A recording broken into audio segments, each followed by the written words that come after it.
We are here with Juniper Magazine in Regent's Park, London. On a bit of a weird day. It's a bit breezy. It's a bit cloudy. It's a bit But doggy. I've got my cup of tea and my strawberries. What have you got? I got my decaf iced latte. So Hollywood. So Hollywood of us, but I would expect nothing less. So to start off with, congrats on the new single, Off the 45. Can you tell me a little bit about what the sort of genesis of the song is and sort of where it came from and what it means to you? Yeah, basically, Off the 45 was like the first song that I wrote that it made me realise like the direction that I wanted to go in as an artist. And Yeah. at the point, I literally wrote it November 2021, like with this badass producer called Maddie, this female producer. It's like super rare. You don't get many female producers nowadays, and well, ever.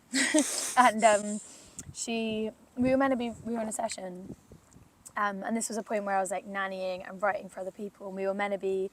It was like a last minute Saturday session, and we were meant to be writing for someone else. And I showed her my own music, and she was like, "Oh, can we do something for you?" And I was like, "Yeah, let's do it. And we literally, she just came out of that riff, and then we just wrote the song in about like half an hour, and we were getting kicked out the studio. And I was just tracking the vocals. We didn't even have enough time to write the second verse, so the whole second verse is improvised. It's just No like way. random words, like on the porch and the da-da-da.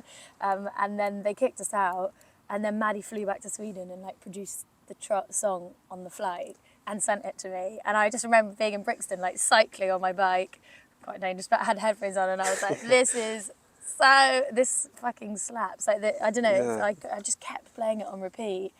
And it felt like I found a bit of power in my sound and my voice, and like maybe going towards a more like rocky direction, but also keeping things kind of raw and organic, without going too heavy. Your hometown sort of feeds into your work, and why do you think it's important to kind of bring places like that into what you do? I think, well, there's a lot of like answers to that question. I think I got really kind of a year ago obsessed with kind of like country music. I started listening to Casey Musgraves loads and was like, wow, like how have I not heard this before, and how is this not translated to the UK properly, I feel, in a way. And I feel, and then also Fleetwood Mac are a massive inspiration, and from both of those kind of genres and inspirations I started writing loads about nostalgia, and then started writing about my hometown and my origins. And it kind of, that's kind of where the whole kind of hometown centric EP has kind of come from, is this obsession with like the way that country music quite often sings about wanting to go back to your home. And that's just kind of how I felt in the past few years, like moving to London and like glorifying and idealising the place that I've come from, that I wanted to escape so badly. But then when you leave, you're like, oh, I was simple there, like I want to go back, and everything seems like much more, more simple. So I think that's kind of where that stems from, and also just part of, my artistry and the things I write about.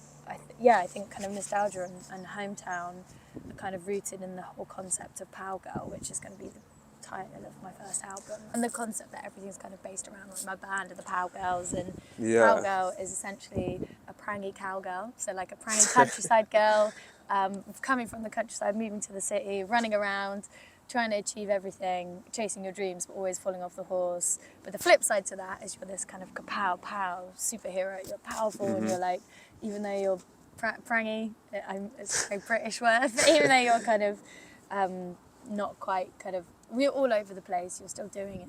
And I think Yeah. a lot of people can relate to that, and that's kind of that's kind of the world that, with kind of West Country roots, these kind of West Country, West Coast roots that the music kind of comes from, sonically or lyrically. That's kind of what I'm creating, hopefully. Can you tell us a little bit more about your band, like the individuals and how you met them and stuff? Yeah, so Scarlett, Hattie and Meg, they're all gals because I wanted a gal band, because there aren't enough of them. And we just literally I found them all on Instagram. I literally was Really? just like a year ago, like stalking different players and just DMing everyone before I had management or anything, like trying to be in my band.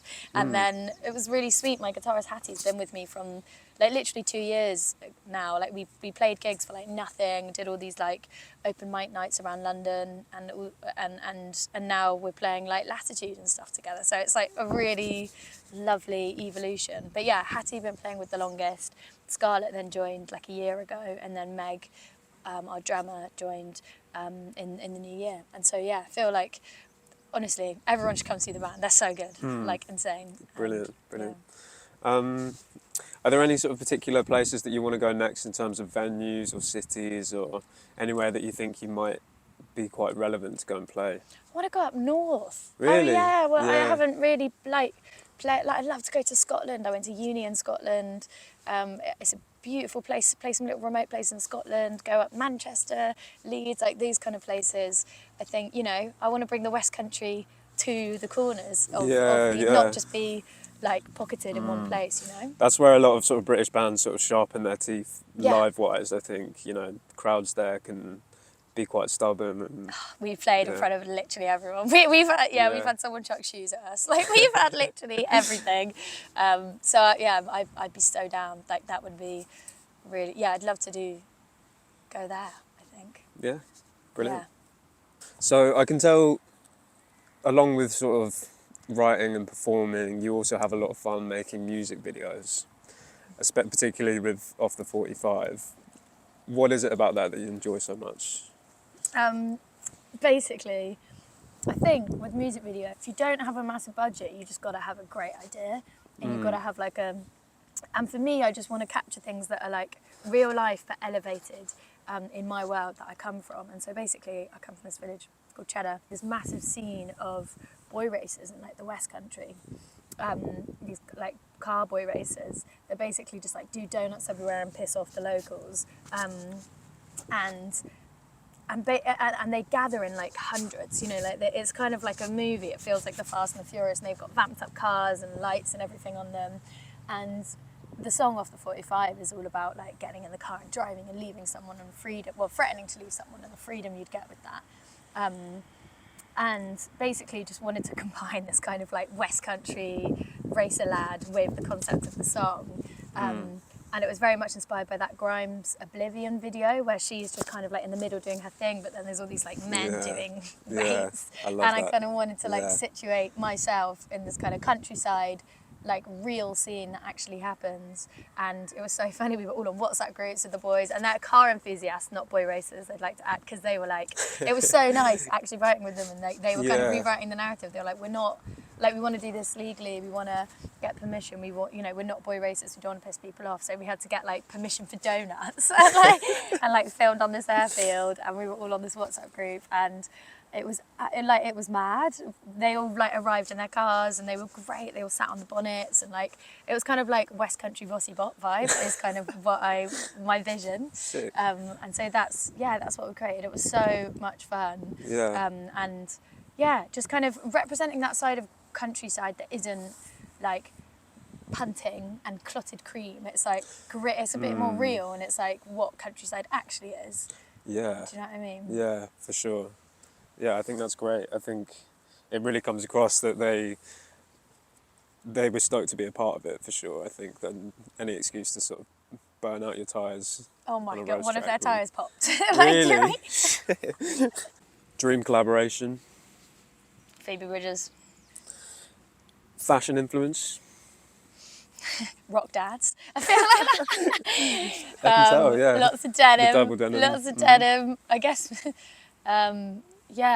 right now I'm probably going through a bit of a rock dad phase. Yeah. I think the whole world's going for a bit of a rock dad phase. Yeah, I think that I feel very comfortable in that space right now. That's Nice, kind of what nice. I'd say. Dream cover song? Dream cover? What, for me to do a cover? Yeah. I think if there's something that you think might be in your range, or something that you thought I could really adapt that well into my wheelhouse. Do you know what? That the song, "Oh, I wish I was a punk rocker with flowers in my hair." in Yeah. so many. That one, for some reason, I was listening to it the other day and it doesn't have any instrumentation to it. It's literally just an a cappella by Sandy something. It was massive in like 15 years ago, maybe. Yeah. And I would love to do like a arrangement of that with guitars and like bring it into the Joe Hill world and bring some guitar in there and make it a bit kind of rocky because it has that nostalgia that I'm obsessed with. Yeah. I think that is like a good old school option, but in terms of modern, the fact me and the band do this version of So Hot You're Hurting My Feelings, and it's pretty slaps. It slaps Yeah. pretty hard. It slaps. I bet. Yeah, kind of. Thanks very much for chatting with me in the park. Oh, thanks for having me. And the strawberries are great. Love it. Cheers. Cheers. Cheers. Only one way you could go if you really wanna leave, don't leave.